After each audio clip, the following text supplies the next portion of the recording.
Assalamualaikum warahmatullahi wabarakatuh. Bismillahirrahmanirrahim. Alhamdulillahirabbil alamin. Wassalatu wassalamu ala asyrafil anbiya'i wal mursalin Sayyidina wa maulana Muhammadin wa ala alihi wa sahbihi ajma'in, amma ba'd. Saudara-saudara semuanya, para pemirsa Al-Ihsan Kerinci yang dimuliakan Allah, semoga kita semuanya selalu dalam keadaan sehat walafiat, diberikan kemudahan dalam berbagai urusan, dijauhkan dari musibah, terhindar dari bencana, tercapai harapan dan keinginan kita. Amin Allahumma amin. Saudara-saudara sekalian yang dirahmati Allah, kita lanjutkan kaji kita tentang sejarah penetapan syariat Islam. Kita sudah berbicara masa penetapan di zaman Rasulullah Sallallahu Alaihi Wasallam. Hukum Islam di zaman Rasulullah yang diberikan otoritas kekuasaan untuk menetapkan hukum yaitu Rasulullah Sallallahu Alaihi Wasallam sendiriannya. Lalu dari mana Rasulullah bisa menetapkan itu? Kita lanjutkan kaji kita. Bismillahirrahmanirrahim. Masadiru, sumber-sumber litasyri'i untuk penetapan syariat fi hadal ahdi, di zaman ini, yaitu di zaman Rasulullah Sallallahu Alaihi Wasallam. Karena ada litasyri'i untuk menetapkan hukum atau syariat fi ahdi Rasul, di zaman Rasulullah Sallallahu Alaihi Wasallam, masdaroni, itu ada dua sumber. Al-wahyul ilahiyu, yang pertama adalah wahyu ilahi, wajtihadur Rasul, dan yang kedua adalah ijtihadnya Rasul nafsihi, dengan sendirinya. Jadi di zaman Rasulullah SAW, sumber penetapan hukum itu ada dua. Yang pertama adalah wahyu Allah, ayat-ayat Al-Quran yang diturunkan melalui malaikat Jibril disampaikan kepada Rasulullah SAW. Itulah sumber penetapan hukum yang pertama. Yang kedua adalah ijtihad Rasulullah SAW.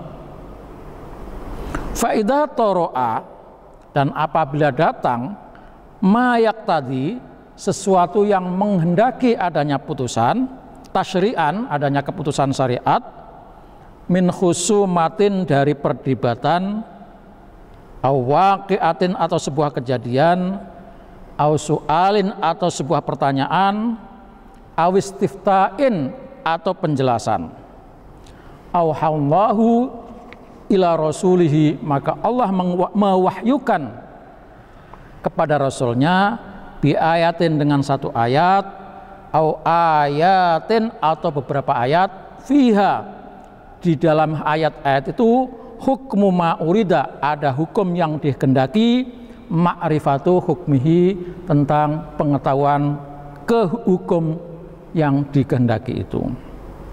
Wa balaghar rasul, dan Rasulullah menyampaikan al-muslimina, kepada orang-orang Islam, ma'auha ilaihi, apa yang diwahyukan kepadanya, wa kana, dan hukum itu konunan, menjadi undang-undang, wajiban, yang wajib, ittiba'uhu, diikuti. Jamaah sekalian yang dirahmati Allah, jadi di zaman Rasulullah SAW itu hukum tidak langsung datang sekaligus kumpulan seperti sekian banyak pasal-pasal dalam undang-undang, itu tidak, tapi datangnya ketentuan hukum itu secara berangsur, sesuai dengan kejadian, sesuai dengan adanya perbedaan di kalangan umat itu, atau adanya pertanyaan, bahkan hal-hal yang dipertanyakan oleh kaum muslimin pada waktu itu. Nah, ketika ada perbedaan pendapat, perselisihan di antara para sahabat, atau ada sebuah kejadian yang tidak diketahui hukumnya, atau ada pertanyaan yang tidak pernah diketemukan jawabnya sebelumnya, atau masalah-masalah baru, atau ada keinginan untuk bisa menjelaskan sebuah hukum. Nah, ketika itu terjadi, maka Allah Subhanahu wa ta'ala menurunkan wahyunya kepada Nabi Muhammad sallallahu alaihi wasallam berupa kadang-kadang satu ayat, kadang-kadang beberapa ayat, di mana ayat-ayat itu menjadi jawaban, ayat-ayat itu menjelaskan hukum-hukum yang sedang terjadi pada saat itu, menjelaskan apa yang dipertanyakan oleh orang pada waktu itu, menjelaskan persoalan-persoalan yang dihadapi kaum muslimin pada waktu itu. Jadi ketika ada masalah, Al-Quran diturunkan oleh Allah Subhanahu wa ta'ala satu ayat atau beberapa ayat, di mana ayat-ayat itu menjelaskan, menjawab pertanyaan, menjawab kondisi, menjawab masalah-masalah yang sedang terjadi di zaman itu. Nah, ketika itu sudah ditetapkan, maka menjadi undang-undang yang wajib ditaati oleh seluruh umat Islam. Itu yang pertama. Wa idza toro'a, dan apabila datang sesuatu mayak tadi yang memerlukan tasyri'an, adanya keputusan hukum, walam yuhillahu, dan Allah belum mewahyukan ila rasuli, kepada rasul, bi ayatin, dengan beberapa ayat, tubayyinul hukma, yang menjelaskan hukum, ijtihadar rasul, maka Rasulullah berijtihad fi ta'arrufil hukmi, untuk menemukan, untuk mengetahui hukumnya. Wa ma addahu ilaihi, dan apapun yang dikerjakan oleh Rasulullah, ijtihaduhu, adalah ijtihadnya, qadha bihi, maka digunakan untuk memutuskan perkara itu, au afta, atau digunakan untuk memberikan fatwa, au ajaba, atau digunakan untuk menjawab, anis soali, dari pertanyaan, awil istiftai, atau permintaan penjelasan, permintaan fatwa. Jadi kalau ada persoalan, ada masalah di mana tidak turun wahyu dari Allah Subhanahu wa ta'ala, tidak ada ayat yang diturunkan kepada Rasulullah SAW, maka Rasulullah berijtihad, menggali, menemukan hukum itu dengan ijtihadnya sendiri. Setelah ketemu, maka hukum itu dipergunakan untuk menjawab, untuk menetapkan persoalan-persoalan yang ditanyakan oleh kaum muslimin pada waktu itu.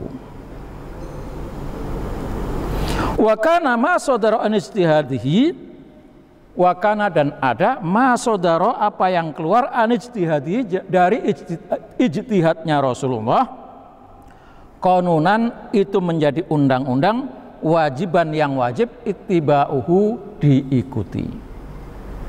Jadi kalau ada persoalan, tidak ada ayat yang turun, tidak ada penjelasan, tidak ada wahyu yang disampaikan oleh Allah kepada Nabi Muhammad SAW, maka Rasulullah berijtihad untuk menemukan jawabannya, untuk bisa menjawab persoalan-persoalan yang ada pada waktu itu.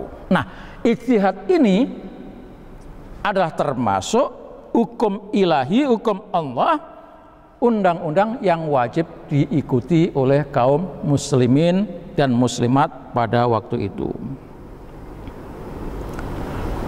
Jadi dua sumber hukum di zaman Rasulullah. Yang pertama adalah Al-Quran atau ayat-ayat Allah yang diturunkan kepada Nabi Muhammad SAW. Yang kedua adalah ijtihad Rasulullah SAW. Nah, ijtihad ini merupakan penafsiran, merupakan satu rangkaian kesatuan, sama kedudukannya, sama dengan apa yang diturunkan oleh Allah Subhanahu wa Ta'ala melalui ayat-ayat Al-Quran.